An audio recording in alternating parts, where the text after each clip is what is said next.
All right, what's up, everybody? Welcome to episode 3, College Football Chatter. As you guys can see here, and we're going to be a +1 here in a little bit as well as Coach Carl will be jumping on. We got another all-star panel on here. We got players, we got analysts, we got coaches, we got a little bit of everything. It's going to be on here today. So as always, all-star panel coming here to you from the Bama Standard Network. And of course, I appreciate all you guys getting on here. So with all that being said, before I say roll tide in the comments already flooding in here, I'll go ahead and let everybody introduce themselves and tell everybody where they can find you and all that good stuff. Stephen M. Smith, my man, go ahead and let you go first here. They can find me on X, Coaching M. Smith. I'm right there at Coaching M. Smith, helping out the kids. They're at Pale City High School. They're getting ready to start their season in the fall here for 6A. But they can always find me right here on the Bama Standard Network, whether it's Monday, Bama Vision, my show at 9 a.m. with my man Herb Ragsdale producing right there. Tuesday at 6 p.m. Central on the Bama Standard flagship show. And then Sunday, we got Talking Bama at 7 with JB, JT, Herb, and myself. So I just float around, you know, just grab me a thing of almonds. I float around. All right, Brensky, let's hear it. Well, of course, y'all can find me at the Sharpshooters Podcast on YouTube and TikTok and on Twitter /X at B_Sharp. Appreciate being here. Of course, Tez.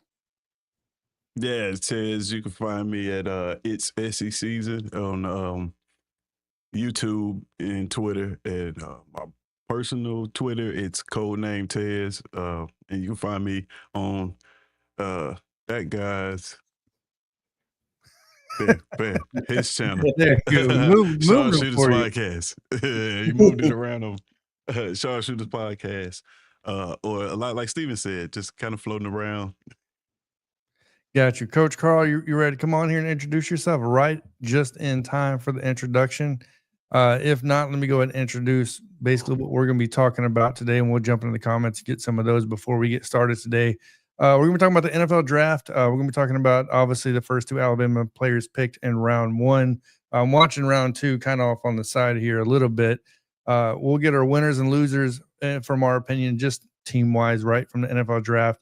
Talk a little bit about the 2 tight ends, obviously, Alabama picked up in the transfer portal, and then get just a closeout series on the transfer portal and wrapping things up and letting our analyst here, Stephen M. Smith, really give an in-depth go at it for when that wraps around. So, all right, so Coach Carl said he'll be right back in 1 second. So with that being said, you have it already, your title towel, right? So whitwillsports.com. Unfortunately, I don't have mine on me, so I can't show you. That's my fault. I fumbled the ball on that one already, in the first quarter. So make sure to check them out to get your title towel. Now, that being said, let's go ahead and jump into this real quick, guys. Tyler Booker, number 12 to the Cowboys. My gracious, what a pick in my opinion. I was floating around on this back and forth on how I was going to take it, good, bad, the ugly, all that good sort of stuff. But with that being said, Stephen M., let's lead us off with you and then wrap around over to Brensky, then down to Tez, and then we'll get Coach Carl. I sat there, guys, and I grabbed the Bible, right? And I was like, praise God, Jerry didn't screw this up this time. Praise God, see now, Jerry didn't mess this up. He made the right choice for the first time because you need to have a physical offensive line, right? I mean, you saw the Cowboys when they had Tyron Smith and, guys like not just Tyron Smith, but just so many offensive linemen have come through that program. And to be able to get back to that, it starts off with having the physical guard, and none more physical than Booker. This guy will put you on your backside. He can man block. He can zone block. He can counter block. He can kick out. He can pull around. He will lay you out. The guy's got an incredible football IQ, loves the game with a passion, loves to make you quit. And this is exactly what Dallas needed. It needed some physicality back in that room to put with a Zach Martin on that offensive line. So huge for the Cowboys. I'm happy, Jerry, you didn't screw us over. Thank you, Jerry. All right, so Brensky, before you go, I'm going to go ahead and just show the clip and show you guys what Stephen M.'s talking about. That way you guys can get an insight on what he's talking about, and then Brensky will start off with you afterwards. So let's go ahead and show the clip. So give us about a minute here. I had one of my favorite quotes of the entire draft process. You said, quote, I make guys not love football anymore.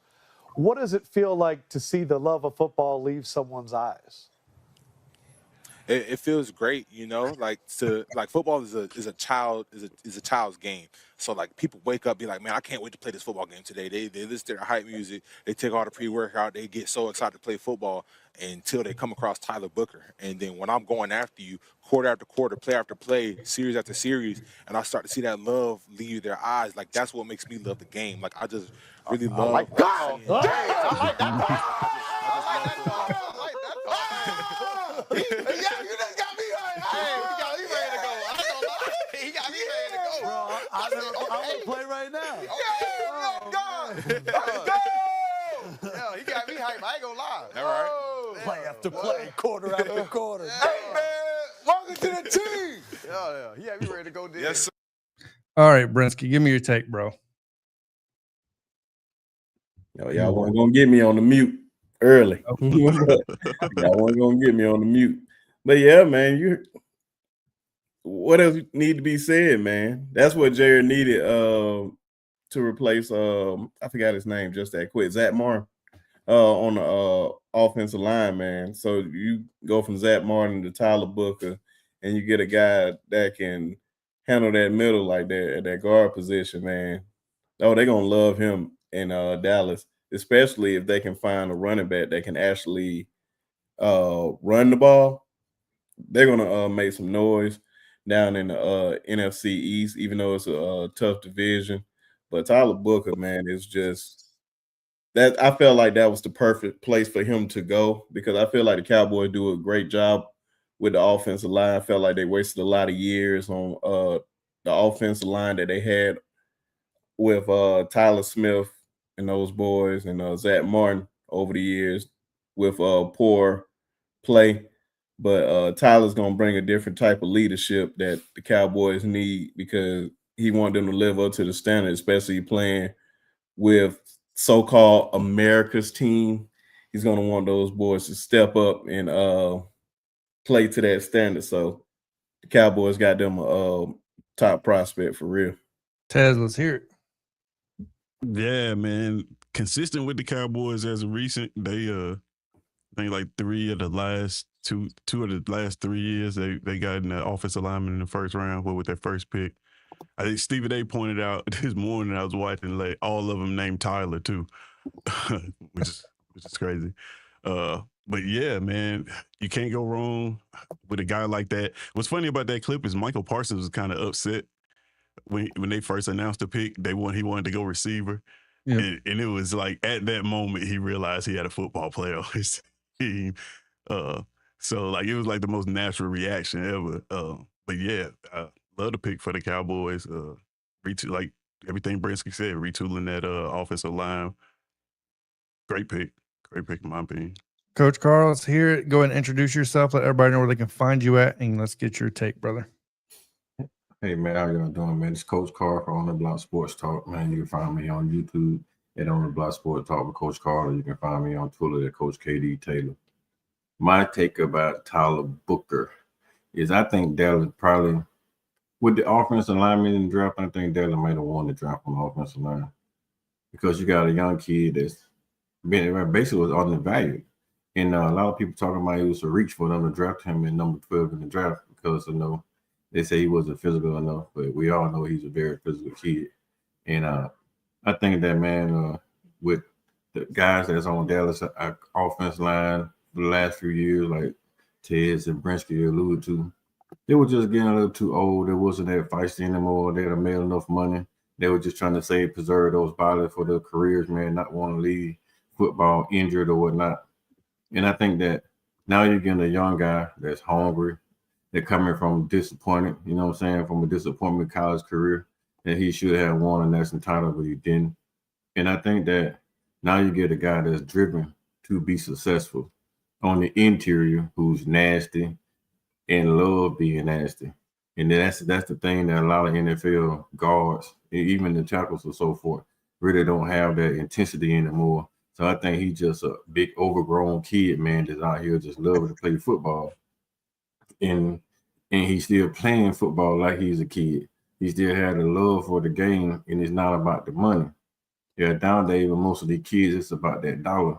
And I think with Tyler, man, it's just all about the love for football. And like he said in the interview, man, he just want to make people quit. And as long as you keep going at him, by the end of the third quarter, a lot of those, even though NFL guys, they get tired out, man. They really do want to quit. And then they look on the other side of the ball and you see this happy, energetic, damn rookie coming at you consistently. Some of them going to back down, but it still had those ones out there going to make them want to shut them up. It's going to want to hurt them real bad. But Dallas Cowboys getting a dog, man. And I'm really happy for them.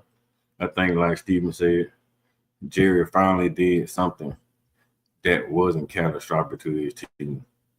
So kudos to Jerry Jones, man. I think he hit a home run with this.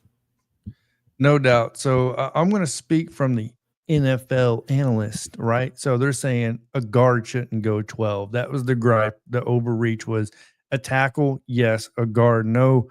I say to hell with that. If you need a guard to replace Zach Martin, why would you not go get the best guard in the draft? It just doesn't make sense. It seems like every year we have to learn our lesson. And look, the Jets have learned this year over year. Miami did it a couple of years ago. If you don't go and get the guy you want, you're just going to let this dude possibly slip to a divisional rival. You know what I mean? Something like that. And the fact is if he comes in, replaces Zach Martin, he looks like he should be a Pro Bowler. But I love this fit so much for the reason that he can go in and be himself, and he doesn't need to lead the offensive line right away. Right. There's guys with experience. It's not like they're going to look at him and go take over the offensive line. No, he can just do himself, learn the system, you know what I mean? And kind of go about things that way. That's why I love this pick so much. So with that being said, let's get to some of these comments before we move on here. So Kalen the Boss says, is Bama going after anyone else? I'm assuming you're talking about the portal here. We're going to get to that actually at the end of the show here. Antoine Brinsky, what's up? So Ken, if you on here, man, what's going on, bro? Roll damn tide to everybody who says the same. Oh, everybody on here but one person, Tez, which, I mean, got to give Tez credit. He's an Auburn fan on here, so brother got some thick skin. Christian Hughes, roll tide. College football chatter, what's going on, man? Roll tide. Who else we got in here? Brian Russell, as usual, way to step out how we can get you another SEC monster. Man, it just keeps on coming. Kennedy, are the NFL's personality gripes when it comes to drafting players a good idea or not? That's going to be something we talk here about in a minute. Yeah, they should have kept Zeke. Look, I don't have enough time to even talk about that, to be honest with you. That's for a whole nother show. Old Jerry need to go ahead and retire. I don't know if you mean that's a bad pick or a good pick. I personally think it's a good one. You know, sir, can't complain, bro. Everything good and blessed. So, all right, moving on here, guys, to the next one. And we're talking about, in my opinion, possibly the steal of the damn draft when it comes to the first round. But for this, we'll do reverse order, and we'll end on you, Stephen A., and let Coach Carl start off with this one. Man, there's nothing. Shit, it ain't much you can say about this. Jihad Campbell in the Eagles defense. Man, Lord have mercy. You talking about the steal. How did all those NFC East teams allow this guy to pass through to the Eagles, who just won the Super Bowl? Like, you giving the rich people more damn money.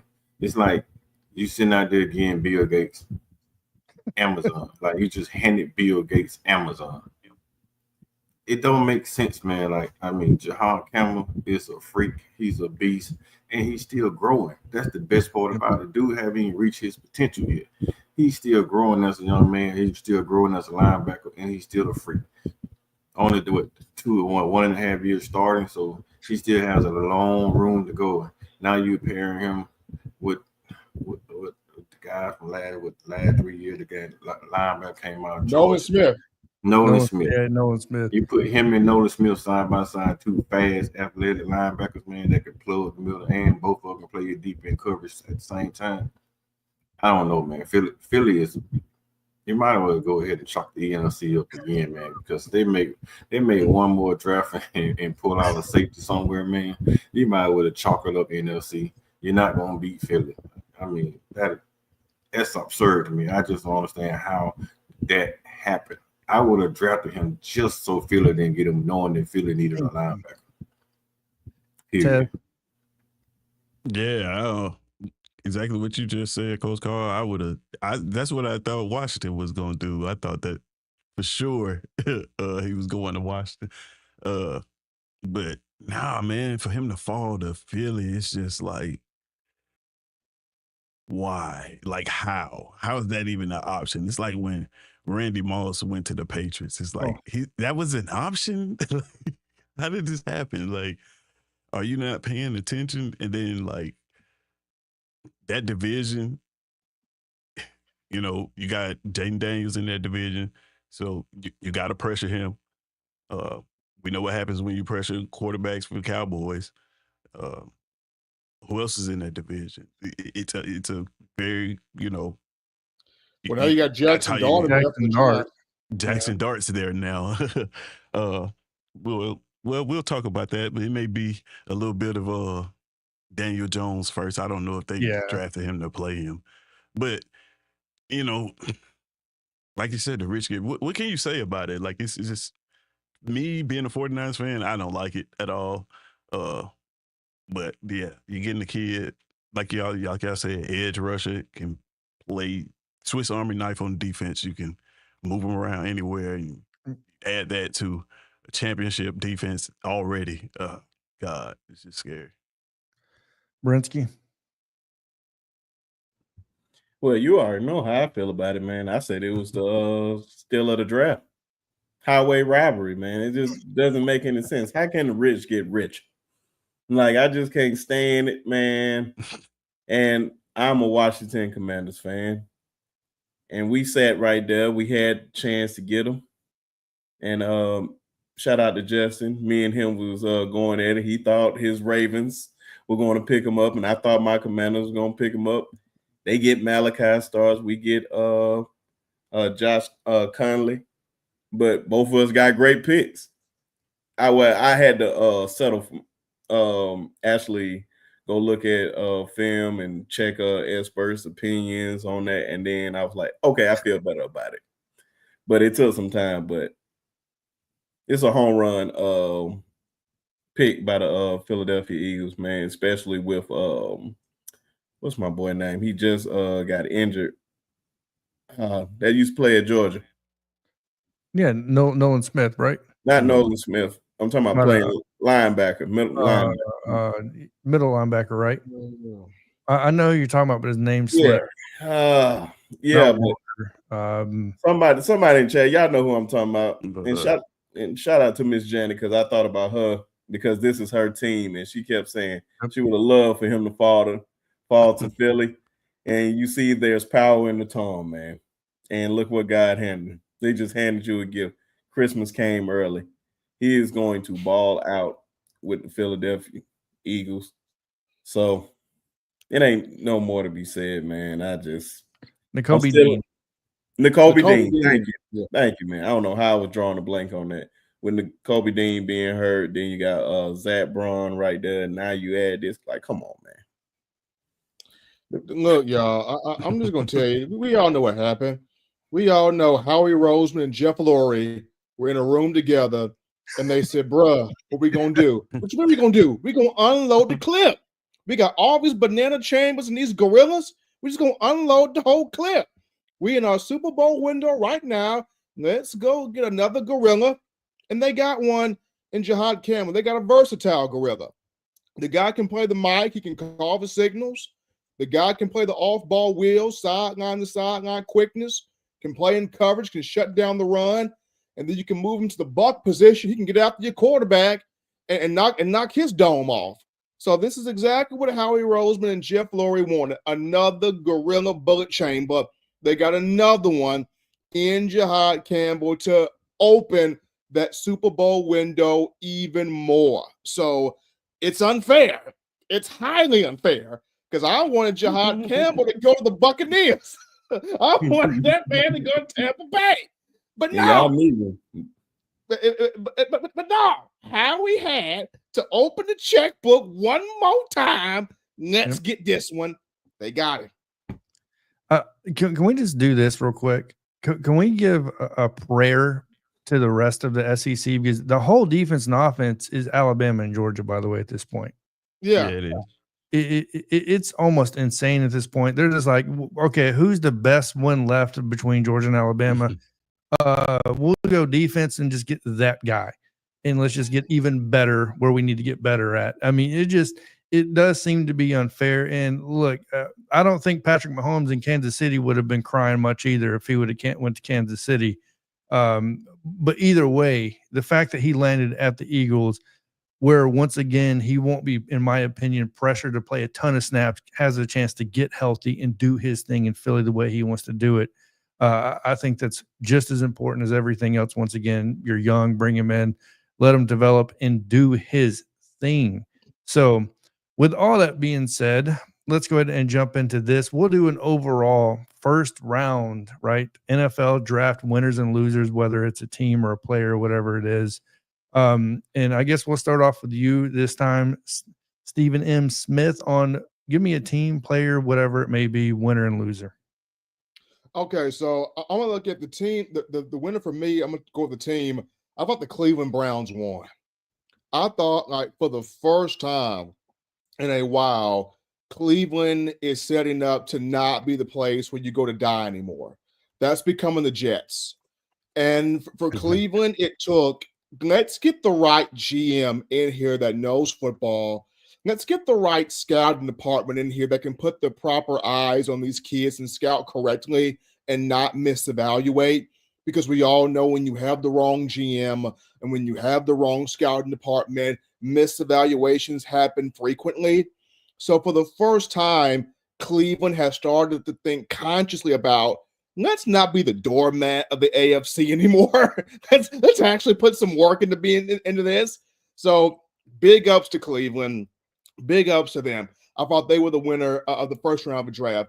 The loser of the first round, and this is not because of him, the player, it's because of all the negative pub, is Shedeur Sanders. This is what happens. When people talk, people love to talk you out of the first round.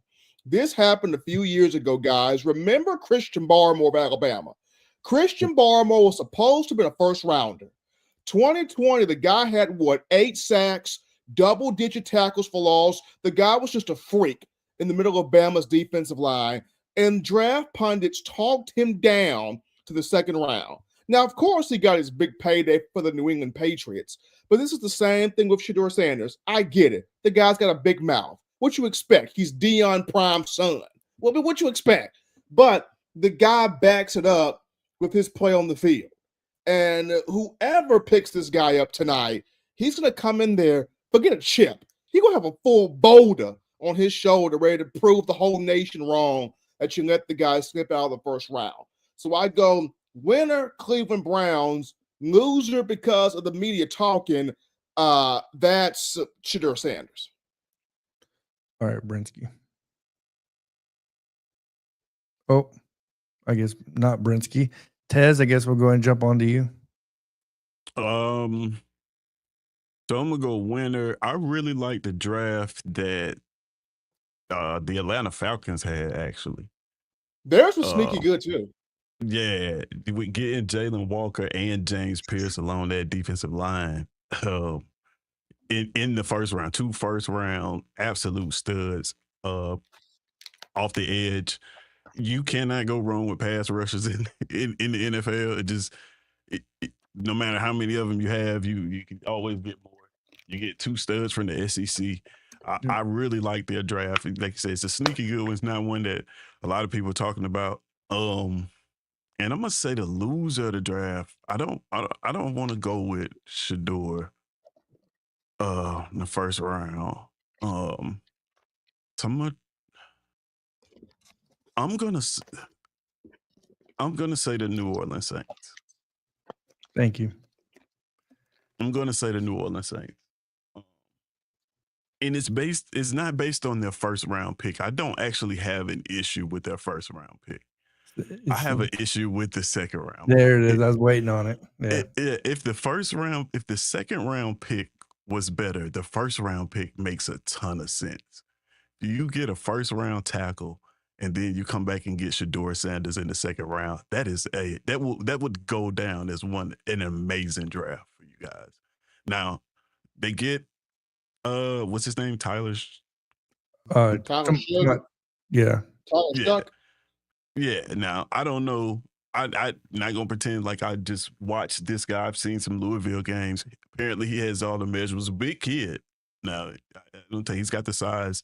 I don't know how these careers are going to turn out. We don't know. You know what I'm saying? But it just seems like the obvious pick. I thought that they were setting up to say, hey, Shedeur Sanders took a lot of sacks in college. Greg Cosell just came out with a very interesting report that said quarterbacks that take sacks, a lot of sacks in college, take a lot of sacks in the NFL, which is, interesting when we think about what we say about offensive lines when quarterbacks take a lot of sacks. But you're getting a quarterback who took a lot of sacks in college. If you compare him with a first-round tackle, you've won. You've won, in my opinion. So that's why I said that they're losing. Not necessarily for the pick in the first round, but to follow it up with that in the second round just didn't make any sense to me. Coach Carl? Yeah, to piggyback on what you just said, Teagues, it's not the fact that they didn't get the right quarterback. They got a quarterback that wasn't proven. Every time Tyler lined up against somebody with a stronger defense or just a good defense in general, he stunk up the jump. So and that's one I didn't understand. So I was with you on that one, man. New Orleans is my biggest loser because you had an opportunity to get a kid that come from a junior college just like Travis Hunter, just like Cam Ward, that battle from junior college, not junior college, but from small football, from the SWAC. Then he transferred to the big leagues. The first year he put up astronomical numbers over there in the pack, and then he comes to the Big 12 and he does the same thing with less talent, terrible offensive line.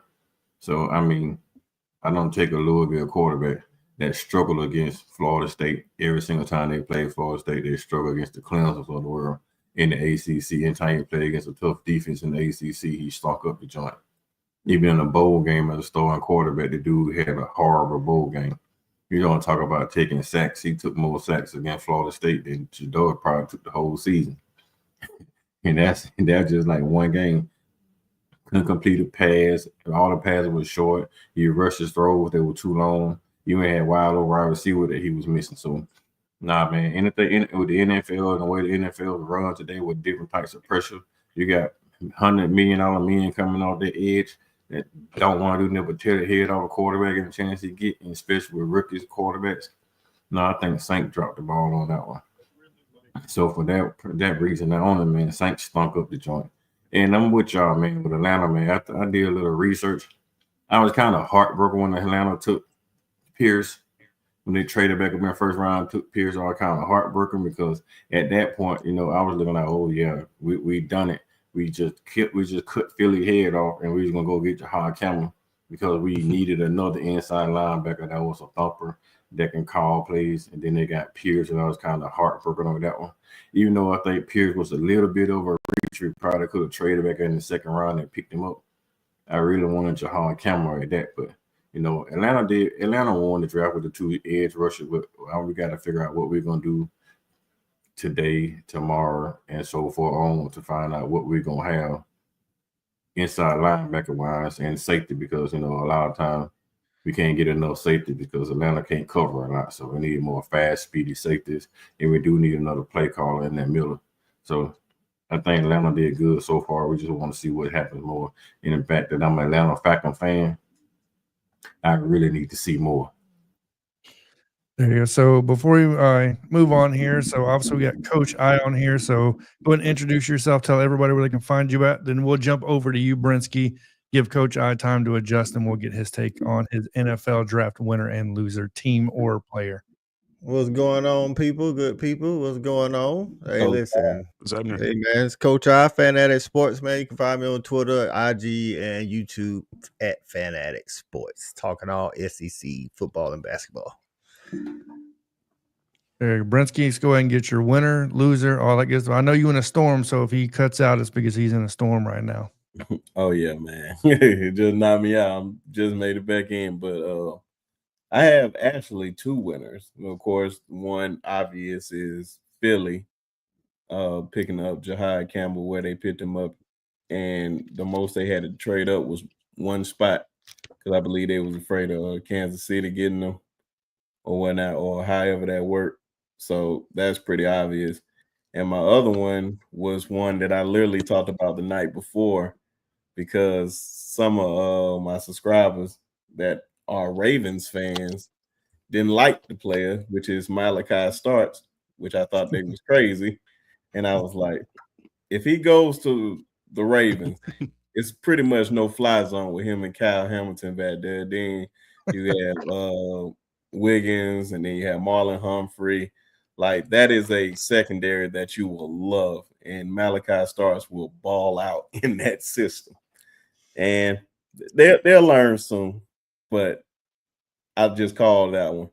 But my loser, I would say, it's not even because I say the Saints are the losers, only because they're just stupid. they're just straight up stupid. I just couldn't even hold it back. Kevin Banks is an awesome pickup by them. That ain't the reason why I'm mad at them. It's their second round pick when they had a chance to go get a quarterback every time, bro.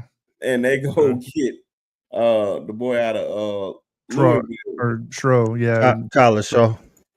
Tyler Shuck, man. Yeah, you go there when I felt like you can. If you were gonna get him, you could have waited way later to get him, but you had a chance to get Shador. So I thought that was very stupid on their part. So I just don't see him as a starter in the NFL. But God bless him. All right, Coach, let's hear it. I haven't got to see a lot of the second round because I was out on a business meeting, but so far what I think is loser first, I'm gonna say Tampa Bay, because while I do like Emeka Egbuka, if I keep up with NFL, not as much as college, but what I heard was they just paid Chris Godwin at wide receiver. You got Mike Evans at wide receiver. Your defense was bottom 3 in the NFL, and your first pick is a wide receiver.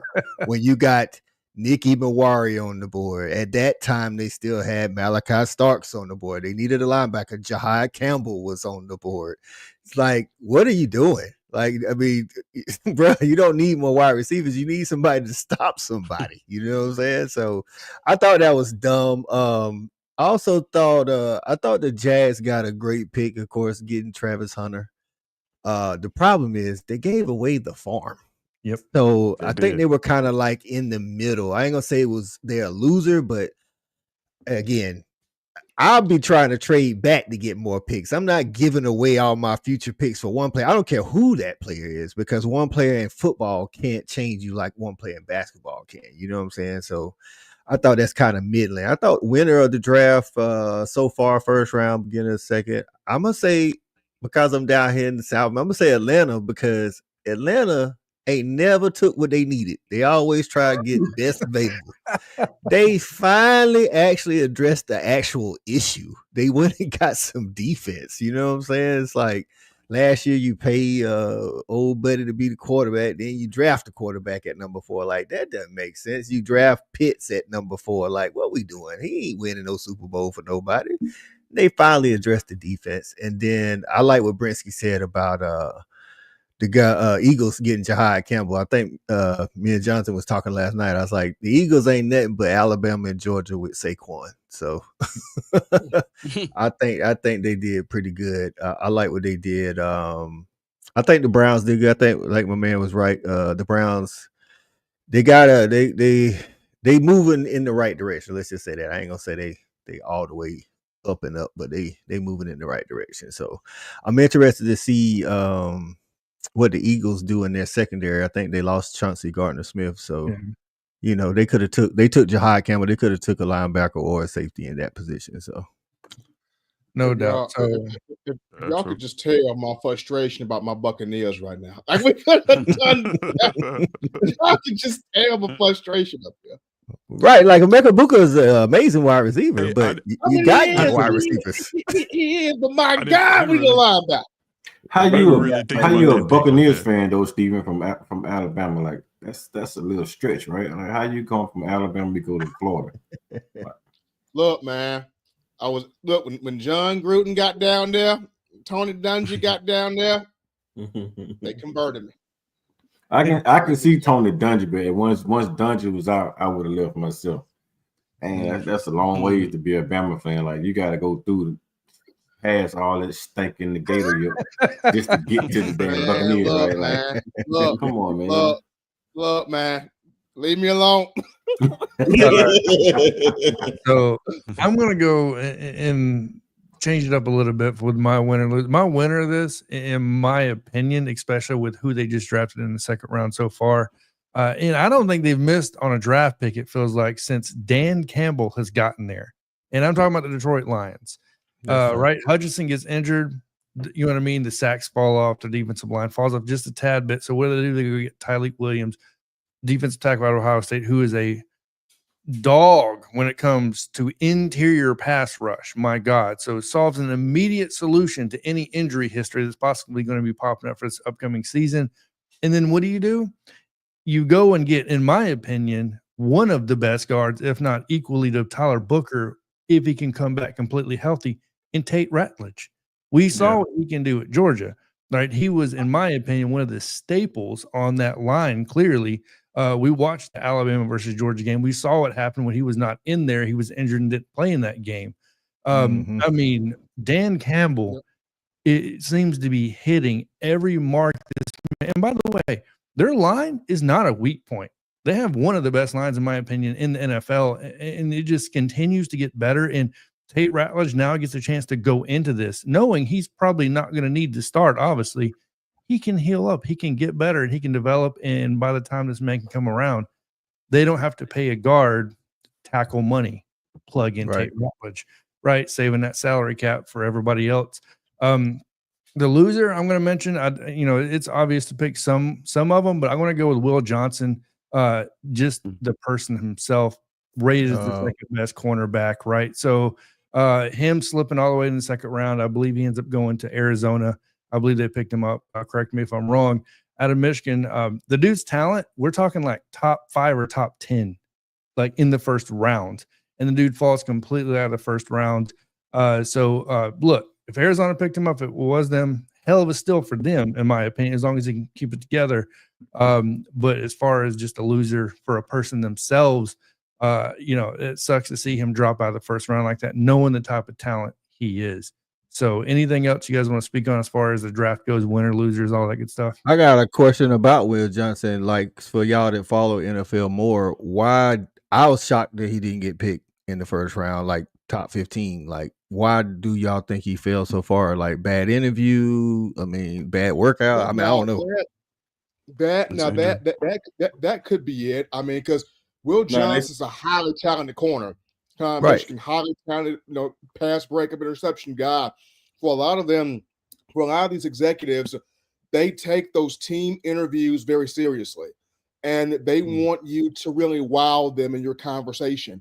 Now, Will Johnson, he's great at the whiteboard. He can draw it up, sketch it up, put it together at the whiteboard, which that's tremendous. When you sit down and you have that one-on-one interview, they want within the first 10 to 15 seconds of you talking, sell me on you. And for a lot of kids, they can do it. They are master salesmen. But for some kids who are like, I'm not the talker, I'm going to show you on this field, that doesn't resonate with a lot of those GMs and owners.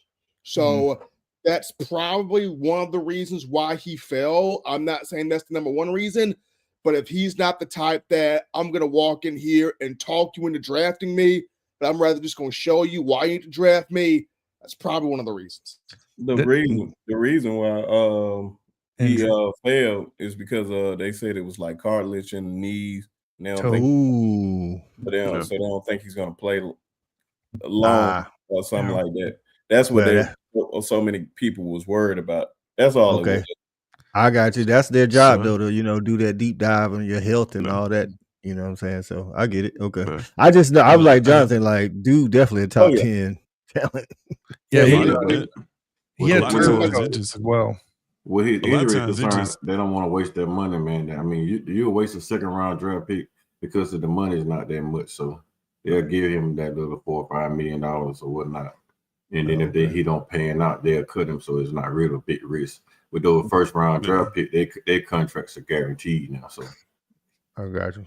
Yeah. But A going lot of back to times Jonathan's it part, only take just one report though, like one bad report. Right. It's not like it has to come from multiple teams. It's just like once a team sees that where you should have went, you didn't go there, and you have an injury history, like that's just enough for them to think like, hey, they probably evaluated him. We didn't. Right. You know, so if they didn't pick him, I'm not going to pick him. That probably happens a lot. Yeah, I think he's gonna be all right, man. It's just one of those things. I think he's gonna have a long career. Steven, Okay. what you got? Nope, you the first one tonight. Hit that mute Here button. we go. They got me. Going back to Jonathan on Tate Ratledge. Tate had the tightrope surgery. So he's gonna be back. He's gonna be back sooner rather than later. And then he's in a situation where he doesn't have to come in and just immediately play. He can, like Jonathan was mentioning, learn the system be developed. But because they got to his ankle quickly at Georgia, early on in the season, he was able to have that tightrope and heal. So I'm really happy that he's going to be able to play. All right. So That'd be good. Shout out before we move on here. Janet, obviously appreciate you getting on here. I haven't had a chance to shout you out yet. Yep, Eagles fan, obviously. So going down here, Del B, Roll Tide, man. Appreciate you getting on here. Bag man, I haven't seen you in a while. Oh man, we're gonna get into that. So here in a little bit, but I wouldn't say that. Me personally, that's just me. But either way, all right. And them swamps, yeah, that was pretty good though. Yeah, you gotta go to a long ways to get to Tampa Bay. That's where my brother's living actually right now in Plant City, right outside of Tampa. Man. My brother lives in Tampa too, so that's them all over there. Right. Shout out to Stacy. All right, so moving on here, we're going to jump into some Alabama stuff real quick. We're talking about tight end transfer portal commits, right? So obviously Alabama picking up 2 tight ends. Stephen M's obviously does the deep dive here, knowing and having all the analyst power and all that good stuff. So Stephen M, I'm going to let you lead it off, and then we'll circle around to you, Brinsky, and down. I know a lot of people are kind of questioning what is Brian Ellis, Alabama tight ends coach, what is he doing? Brian Ellis, who was a former quarterback at UAB from 2007 to 2011. But so what Brian Ellis and King and the board did here, they kind of did the whole Walmart 2-for-1 deal where the tight end position is concerned because you lose C.J. Dupree and Robbie Ouz to the NFL draft. We saw throughout the spring that Danny Lewis was banged up. He didn't really do much all spring. You only have one H-move tight end, which is Josh Cuevas. You know what he's going to provide for you. Everybody else, you're kind of hoping, right? Because Jay Lindsey, he's talented, he's young, but you don't know what he's going to become.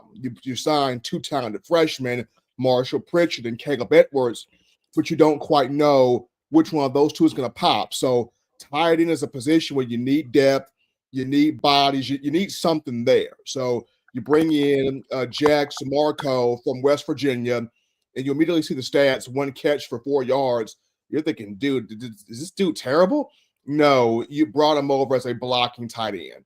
He will be an extension of your offensive line. He's a C-gap, hand in the dirt, blocking tight end. That's what he'll be with 3 years of eligibility left. Does that mean he will not develop into being a receiving option? He could. I'm not saying he can't. But based on the evaluations, he's brought in as a depth piece, an extension to help them on the offensive line. Brody Dalton, the transfer from Troy, he will be the receiving tight end. I mean, here's a guy that last year, 15 catches, 3 of those for touchdowns. He's more of a guy that you will have him run routes out there, catch the football, make some moves, get up and down the field. That'll be more so of your receiving guy. So to me, it was more of a 2-for-1 deal. All right, Brinsky, your take on getting 2 tight ends in the portal? For that reason, Steven was talking about right there, man, because Danny Lewis being hurt and all banged up all spring. So I thought it was weird, but I can understand the reason. I trust the process, man. Even though I I mean, question I some mean, stuff, I mean, Britt, trust and I trust you, and bro, I know it's weird because you look at Bama Nation, right? You saw Yeah. what you had in OJ Howard. You want Yeah. another one of them. We saw what you had in Irv Smith. You want another one of those. As much as people like to throw shade at Miller Forrestal, Miller could play too. Miller was good also. And so you're like, when can Bama get another one of those? I would have loved to have seen Jaleel Billingsley hang around and actually pan out, but Jaleel wanted to do his own thing. I would have loved to have seen Caleb Odom hang around and pan out. Caleb wanted to do his own thing, and I hate that. So that's why we're put in this situation. I would have loved to have seen, what's his name, Ty Lockwood, because he had a lot of talent hanging around, but Lockwood wanted to go. So this is why that position, you need depth, but you need production also. And that's what DeBoer was thinking. Okay, Samarco, I know he don't have great numbers right now. That's fine. We'll bring him in, make him a blocker type. Here comes Brody Dalton. Okay, you actually have some production. We can make you a receiving tight end in the event that, that's needed. Because right now, the only guy that I'm going to get some from this cat right here is Josh Cuevas. That's the only one. So you needed bodies. You needed depth at that position. All right. Next Yeah, on Steven, and with that being said, Steven, man, I was thinking the same way you're thinking right now. With tight ends, right? Yeah. You can have 5 tight ends on your roster and have 2 proven tight ends. You may have 3 that can block and 2 that can catch. So what you're bringing in is just extra bodies, just in case one is not productive in the blocking game, you have another one throw in.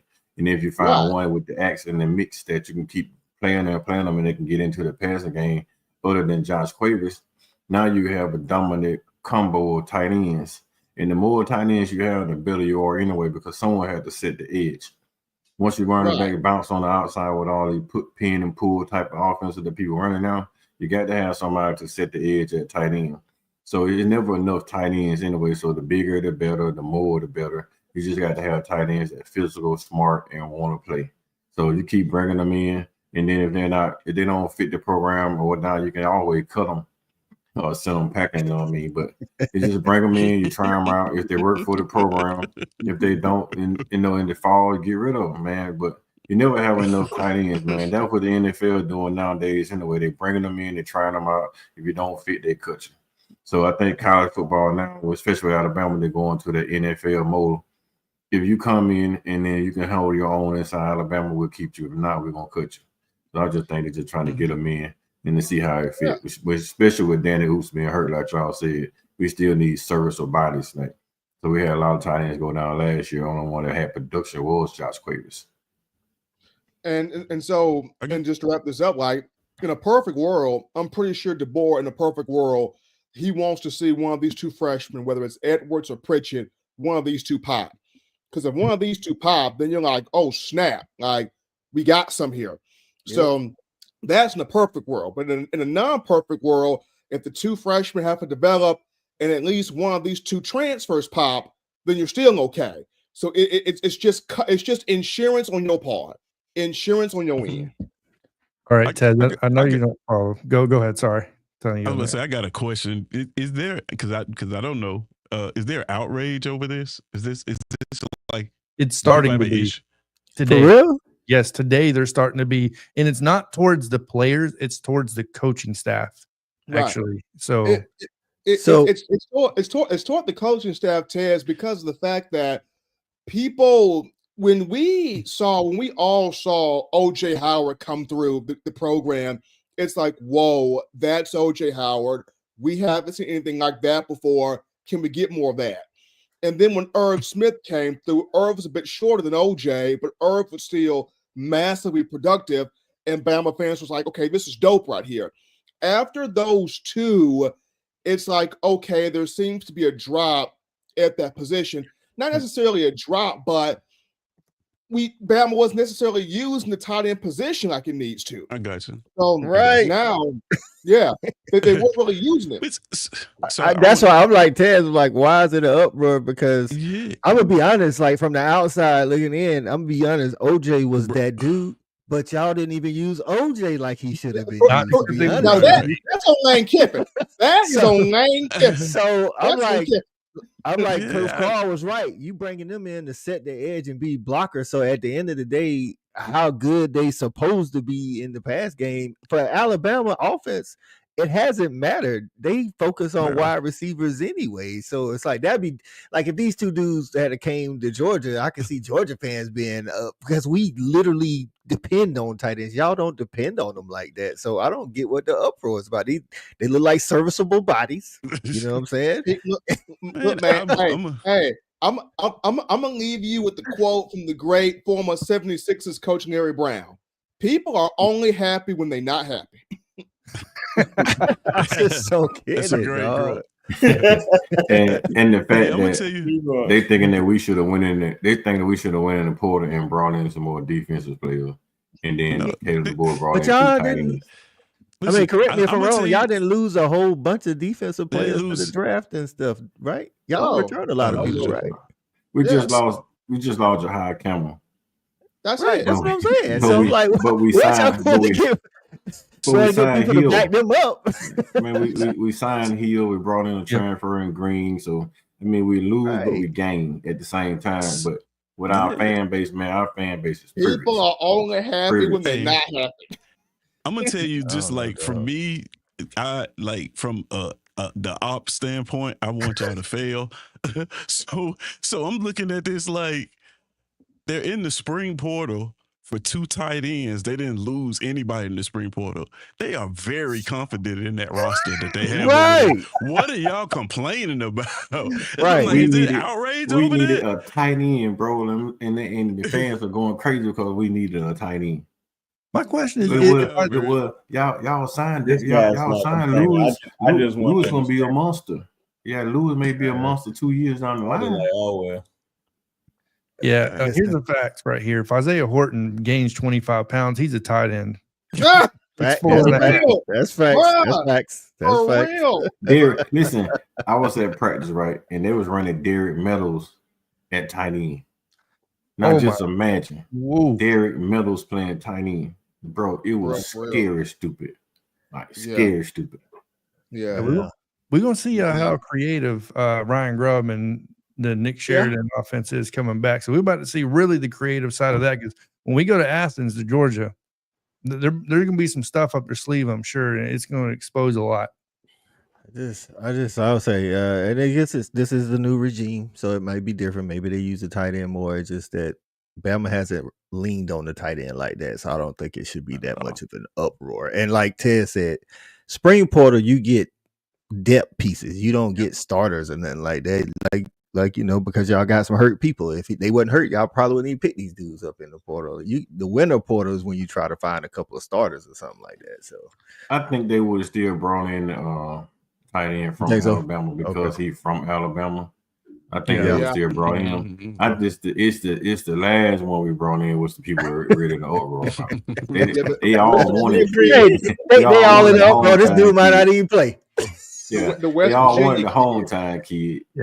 See, it's the hometown kid that they was excited about, but that foreigner they didn't want. Yeah, the West Virginia, the West Virginia kid brought the pitchforks and torches out.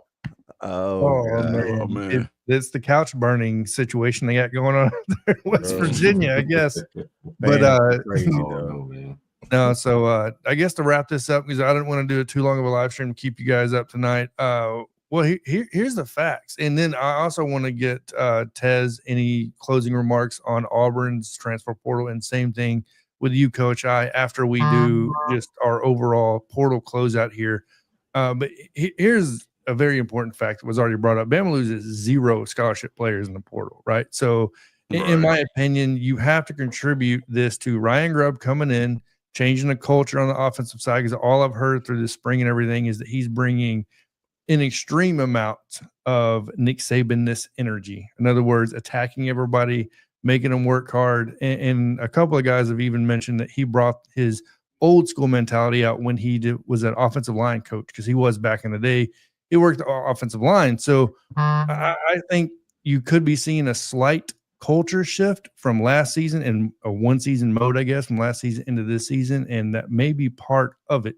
I don't know, but give me your take just on your overall portal closeout of Alabama, whoever you got. Stephen M., we'll start off with you and go around. I mean, I was really excited about this because of the fact that it just shows DeBoer is setting his culture, his staff is setting the culture, and the fact that you lose no scholarship guys, like everybody says, you know what, I'm going to remain 10 toes down on this roster. That's roster retention now is a big deal. Yep. Because of the transfer portal, because you're not just recruiting freshmen anymore. You're recruiting freshmen. You're trying to keep scholarships for transfer kids. And then you have to re-recruit your guys to stay on your roster every single year. And the job that, first off, Kane Womack did, getting Deontay Austin to stay, getting Justin Jefferson to stay, getting, Tim Keenan, LT Overton, so many guys to stay, that was major.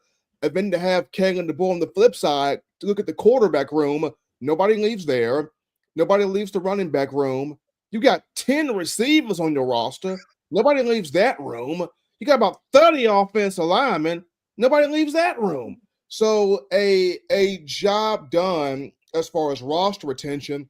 And I think the underlying reason was a lot of the receivers were kind of frustrated last year because they didn't get the targets that they thought they would get. And Jalen Milroe, outstanding dude, outstanding guy. But because of the fact that the receivers felt like, okay, we're not getting the targets, we're not getting a chance to be explosive. That's why you saw the Kendrick Laws, the Kobe Prentice, the Caleb Odoms, they all transferred. With Milroe now in the draft, and we're hoping to hear his name called soon here, these receivers are like, we finna get our chance to pop. And that's why none of those guys hit that spring portal. All right, Brinsky. Just for the simple fact that we didn't lose anybody is still shocking to me. I am really, really surprised by that. A lot of these guys are locked in, but you can tell that this what happened when you start to bring in more players that buy into your system. So I'm loving the direction that we're going in. So only time will tell. We just need to get the results on the field and everything good. Just real quick, and the Eagles go and get Andrew Mukba. One of the, Andrew Makuba? Yeah. Oh, okay. He's going to fill that Chauncey Gardner-Smith Yep, spot. exactly. That's a good pick. I like Makuba. So, Tez, moving on to you. Let me give you Auburn transfer portal news. Yeah, give me any transfer portal news you just want to talk about. It doesn't have to be Auburn. It can be Auburn. Anything you just want to highlight. Well, I give you Auburn transfer portal news. We lost 7. I think 7 had 7 outgoing. A lot of depth pieces, just directly related to the recruiting class we brought in from high school. So a lot of secondary players. Brought in about 5 players on the defense in the spring portal, which is interesting. It seems like Hugh Freeze is dedicated to giving DJ Durkin whatever he wants when it comes to recruiting. If you look at the high school recruiting class just passed, and then what we did in the portal, like he is really committed to putting players on the defensive side of the ball. So that's interesting. Interested in Caleb Whitehead from Maryland. It's a guy who probably a little bit familiar with what DJ Durkin wants to do. Linebacker room is young. Some of those guys are in the draft right now. So, yeah, to get somebody come in there with some experience should pay dividends. So I'm pretty excited, man. I just can't wait to get this whole thing started. Actually, one thing I did want to say, I forgot about this. Jay Hardy. I don't know if Brinsky remembers this. We talked about this about the portal news before. We were wondering when it was going to be a player to transfer from a school to another school and then back to the original school. Jay Hardy has done that. Transfer from Auburn to Liberty, and now we just got him back in the spring portal.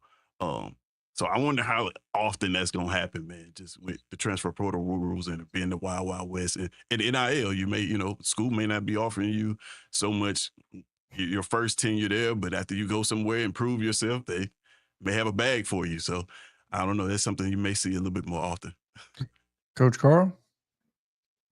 Hey, man, I was going to pick on Ted for a minute, man, because I was just waiting on Cam Coleman to jump in the portal because I just knew he was going to bounce, and I was waiting on him to bounce. So, but he stayed, man. It kind of hurt my feeling. But yeah, man, what Alabama doing right now, man, it's amazing that no one jumped into that transfer portal on scholarship. I know all the walk-ons jumped into the transfer portal because of the offense there and defense they're running right now. I don't think they would probably ever got a chance to play. So I can understand that part of those non-scholarship players jumping into the portal, but the fact that we retained all our scholarship players, like Steven said, with that 10-man line, that 10-man offensive line, 30-man offensive line, the 10-man wide receiver room. I knew from the time I set foot at spring and I watched the wide receiver going at each other. Then once they got on the field, started playing against the defense, they rotated 10-man deep.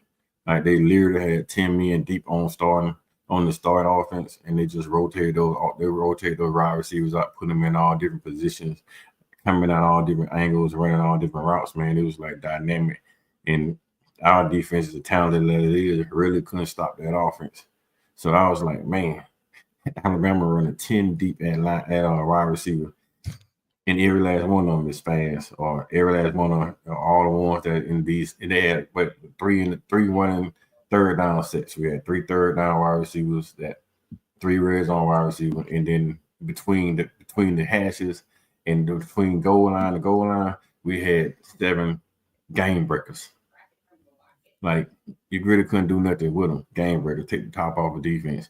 You had perfect defense ran, but they outrun with speed, and the ball place will outrun coverages. So I was watching them like, man, if Ryan Grove was in his bag like this in the regular season, nobody's stopping his offense because the wide receiver was just that dynamic.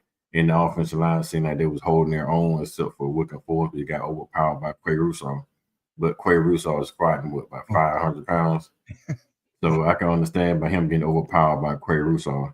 Other than that, man, I think Alabama's in a very, very good perspective. And I like where we're going now. And coach, that might be the only spot that you're looking at is at right tackle between Formby and the transfer from Ball State and Guam. That's going to be a competition into fall camp and probably through fall camp because the staff wants Formby to pop, but you bring over this NFL body and Guam already. That's going to be a fight that's going to go through camp. The big old Wickham Forsby is a monster now. I mean, he can hold his own. He can hold his own. Down low, he's a little too small. He's big up top, big, husky, strong dude up top, but he has an athletic body down low. So his legs, his thighs are not big enough. His legs not big enough. So once he get back on his back feet and he's trying to set his back feet and get on his back feet to hold those rush edges from coming on the edge, he held up against just about everybody that went up against him except Quay Rousseau. And Quay Rousseau being that freak nature himself, he couldn't handle him. Keon Keelan beat him a few times with power and speed, but Quay Rousseau just dominated him every single time. And if Quay Rousseau play like that, it's gonna be hard to damn pass the ball on Alabama. Period. Look, and then Quay dropped 10 pounds too. So Quay different. Yeah, he's small, and oh Lord, that dude is a monster. Like I'm telling you, he picked William Formby up by his shoulder pads, like off the ground. And when he bull rushed him, he stood his feet up off the ground and he tossed him on his ass. And I was like, what? He got up, he was just rolling in the grass, man. When he got up, he looked surprised, like, this dude's strong. All right, Coach, what you got with any Georgia portal news? You already know I like the Noah Thomas. You already know I like Zachariah Branch, all those cats. So anything from you? Well, we weren't as fortunate as Bama. We in the spring portal, we lost 5 scholarship players, but the only one that I thought was gonna get significant playing time was Nitro Tuggle, but he had got suspended indefinitely, so I knew he was going in the portal for speeding. So once you get suspended indefinitely, Kirby just say that so it don't ruin your rep. That really mean you off the team, but I knew he was gonna hit the portal. We lost Branson Robinson. I don't know if y'all pay attention to Fan Sports. I've never high on Branson Robinson, to be honest with you. That's just me. Plus, he couldn't stay healthy. So I'm high on Roderick Robinson, who's still there, but not Branson Robinson. So, but I think the spring portal, our biggest pickup actually was Josh McCray, the running back from Illinois, because last year we had Trevor Etienne and Nate Frazier, both like lightning backs. Nobody that can fall for it on 3rd and 2. You know what I'm saying? 3rd and 3, carry a couple of guys through the hole. Now they can make you miss and they hit you as hard as they can, but they just ain't bringing enough in the in the back seat. You know what I'm saying? So Josh McCray is one of those guys we could put in on short downs and carry some people through the hole. So I thought that was a major need for us. So but other than that, man, like you say, Noah Thomas, I mean, the first portal I thought was our biggest winner time when we got Noah Thomas and Zachariah Branch. That was huge. So I think everybody, like I told you last night, everybody sees Zachariah Branch and they go on about him, but Noah Thomas to me, that's the one, dog. That's the one. I think he's gonna be a game changer for us. Hello, All Coach. Did you see that comment? Yeah, DUI. Oh, Yeah, yeah. It was a DUI and he was speeding. That's what I'm saying. He was DUI and he was speeding. That's how he Dang, DUIU. She called y'all DUIU. Oh, Yeah, now it's not DUIU. It's actually they get the tickets for reckless driving. There's DUI University. I know, that's what I'm saying. She's actually wrong in saying that it's actually speeding ticket university. Speeding and drinking university. That's what they do. They speed a lot and drink a lot. Yeah. So either way, all right, guys. Well, university that don't drink. Yeah, but they drink. Georgia do too much drinking and driving. They're in college. Sorry, I'm Coach not going to Al. give no excuse. I'm sorry, Coach Al. hey, ain't no big deal, dog. Hey, these dudes they get caught.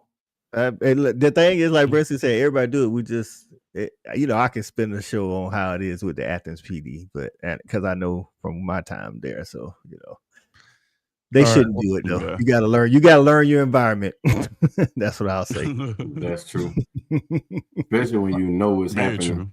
So Right. if you know it's happening, you know that Like the if you- cops are looking for that. Right. Why If y'all do it? come to my city here, I'll say, hey man, when you go through this part of town, don't speed. So after years and years, you should know don't do that because they're looking for it. So I put that on the players. So My take is on this very simple. I think Alabama had a great chance in the portal, right? So we took advantage of when you take advantage of. Honestly, ours was the first one. I think Isaiah Horton possibly is going to be one of our biggest pickups. It's going to be kind of overlooked. Yeah, really like him. Really like the pickups in general. Now, just a real quick one last question to everybody. Just make it a short one so everybody can get off here. Did Nico shoot himself in the foot going to UCLA? Was it right, wrong? What's your take real quick? Stephen M, starting off with you. We got 60 seconds. Let's hit it. Wrong. Messed himself up. There you go. Brinsky. Stupid move. Lost a lot of money. All right, Tez. Stupid to leave Tennessee. Don't think he had a choice but to sign with whoever wanted him. Coach Carl. Yeah, man, I say he stepped on a Quaymore mine. So All right, Coach I.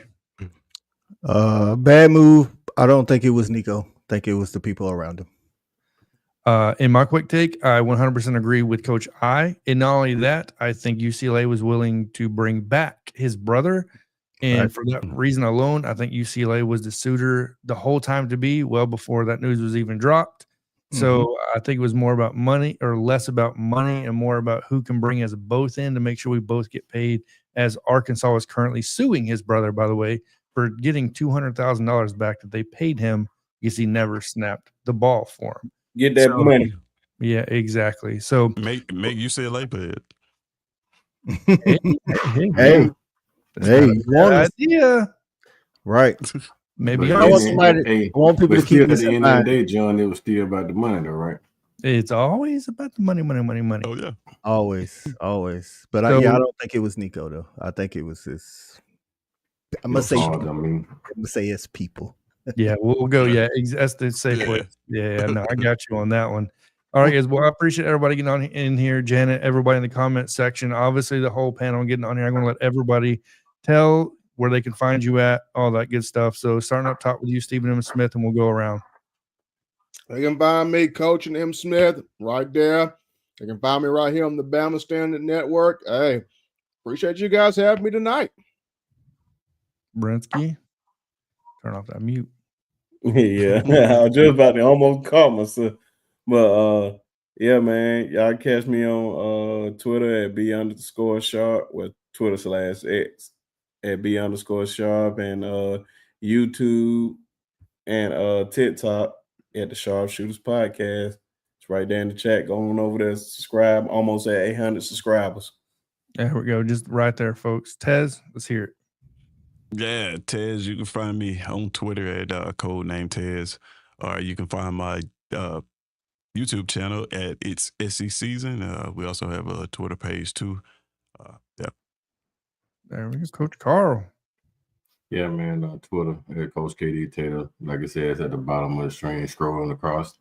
Or you can log on to YouTube and On the Block Sport Talk with Coach Carl. I appreciate you inviting me, John. It's good to be back on with my brothers, Coach I, Stephen M. Smith, man. I salute you, man. You're one of the pioneers in the game, bro. So appreciate the opportunity to be on the screen with you, man. And don't good make luck me start crying here, man. Talk all this pioneer stuff, man. I'm just floating out. And good luck in the coaching thing, man. But nah, man, you one of the ones that I used to watch all the time, Stephen M. So that's what's up, man. On the Bama Standard, man. I used to watch you all the time, man. I like where you get excited when you got the best thing about it was like when they give you that little donation and you get excited, how excited you get about the little donation. Yeah, man. Throw that money in the bag, man. You know what I'm saying? I used to love watching that, bro. Like for real. Yeah. All right, Coach I. Hey, y'all can find me on Facebook, Twitter, YouTube, IG, all of them at Fanatic Sports, man. Talking SEC football and SEC women's basketball mostly, but I get a little men's in there every now and then. So appreciate y'all having me on tonight, man. Always. So with that being said, appreciate everybody one last time. Obviously, where you can find all of them, whether it's Twitter, YouTube, whatever it is, all that will be in the description below after this live stream ends, just to make it quick and easy. Please go support all these channels. Guys, it's free. It doesn't cost a dime. Helps us all out, right? And you get to hear more about, well, sports and college football from other than ESPN talking heads. So with that being said, everybody have a good night. And as always, Roll down tide. F them trees. Go Dogs.